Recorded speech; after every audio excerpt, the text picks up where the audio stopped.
Afternoon, Arbitrary. I know you all recognize my voice. You must be hella confused about what happened the last time, what with dying and all, but don't worry, I'm a different person now. Literally. My new name is Gray. Why, this is because the council members didn't want me to leave the Arbitrary as your host. But my body was unsalvageable after I had been ruthlessly brutalized on broadcast. I'd fused with the microphones and everything, ha ha ha.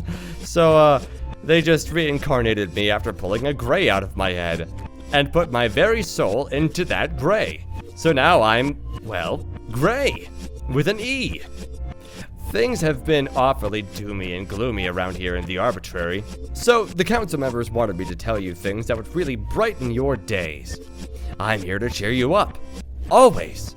Think of me as your best friend that you never knew you hated. Ha! Gray is here to make everything better. Now I know what you're thinking. And now for the local news. People from all over the Arbitrary are slowly losing their memories due to some manner of amnesia attacking the collective unconscious.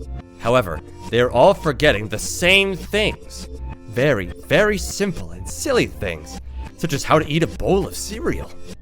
It seems that more than 10,000 people in the Arbitrary have sent angry letters to the council members, and some to even myself, claiming that we were the ones responsible for taking away their memories. I still remember opening my very first letter. I remember it like it was 15 minutes and 28 seconds ago and counting. I was going about my afternoon as per usual. The weather was indigo and goldenrod, and the skies were clear and dotted with gray clouds. Birds were conspiring with their sisters about killing their fathers, and I was out getting my mail. I opened the mailbox and greeted the small homunculus made of eyes therein. The homunculus, what a darling, handed me my letter and encouraged me in its eldritch language to open it immediately.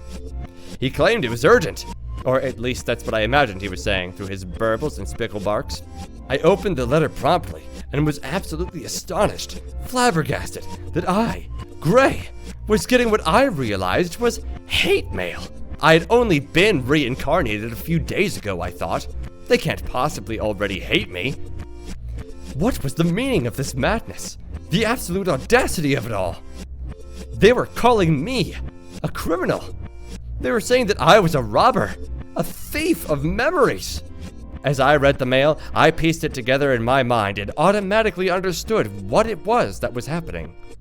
Soon enough, our reporters, name redacted, and codename Square One, gathered information on field.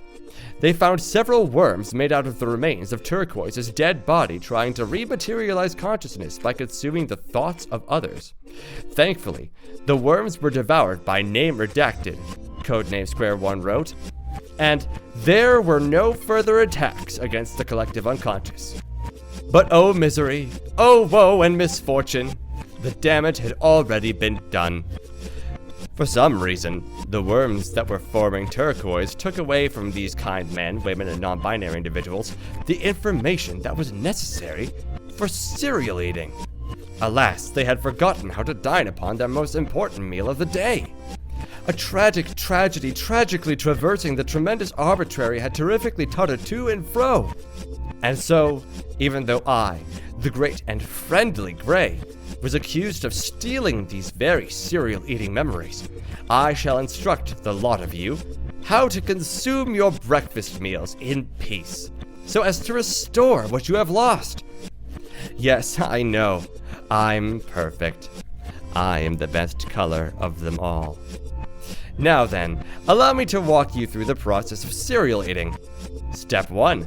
Please grab your favorite cereal. If the cereal box begins screaming at you in agony upon making physical contact, please keep in mind that you're only hallucinating. Those are the worms doing. Tampering with the collective unconscious can have dreadful adverse effects upon it.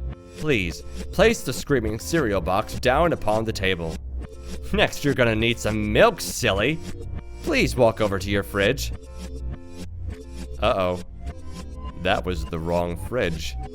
The fridge you decided to open simply doesn't exist. Do not look inside the fridge you opened. There are things that you don't understand inside that fridge. Monsters of unforeseen terrors that could kill you for reasons unknown to mortal creatures. That fridge is not for us.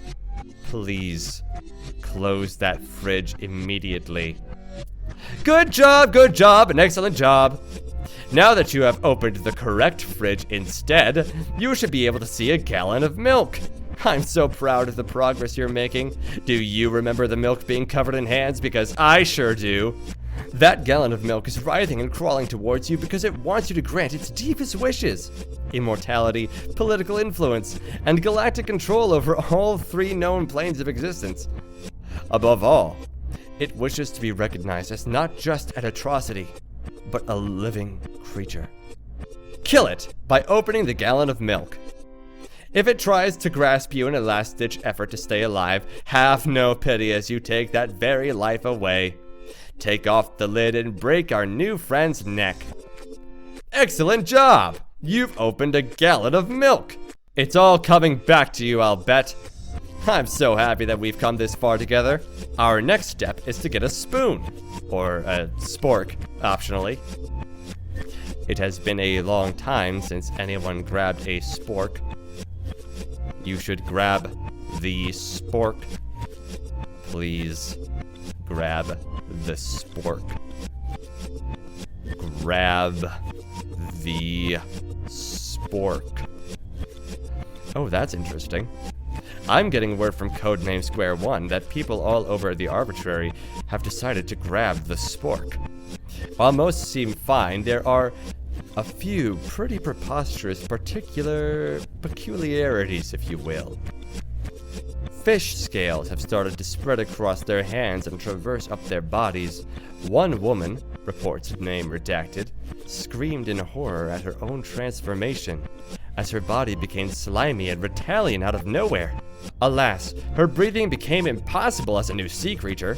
Gills tore through the flesh of her neck, and she started choking on the newly toxic air. Desperately, she seems to be listening to this very broadcast, as if in search for guidance. What should I do now, her dying eyes plead? Well, the answer is simple. Enjoy your cereal! You have a spork, milk, and a screaming box before you. As you suffocate, please let the last moments of your life be filled with the refreshing taste of Goldenrod's Marshmallow Flakes, which reminds me of today's sponsor, Goldenrod's Marshmallow Flakes. It's deathly delicious. And now for a commercial break. A song by your dear friend Gray, using nothing but cheap royalty-free music from the internet.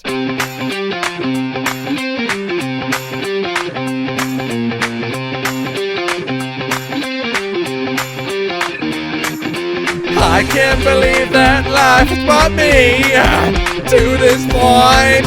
I feel so happy and alive. It's killing me inside. I want to scream and tear myself apart, dissect myself. Nothing seems to make sense anymore. Can I even die? I wanna know why. I wanna know. Hey, I wanna know. My identity is a sham. The council may be a show. I wanna know why. I wanna know. Hey, I wanna know. My identity is a sham. The council may be a joke.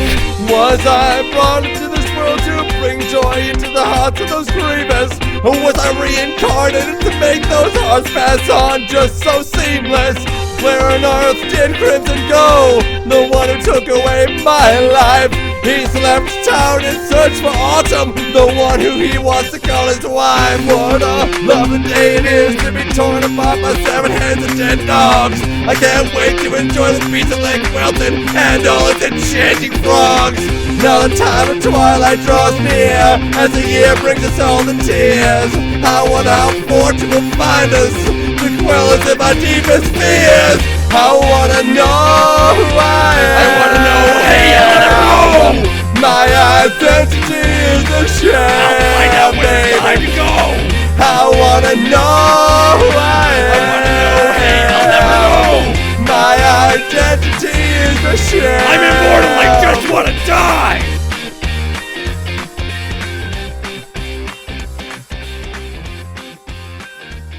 There.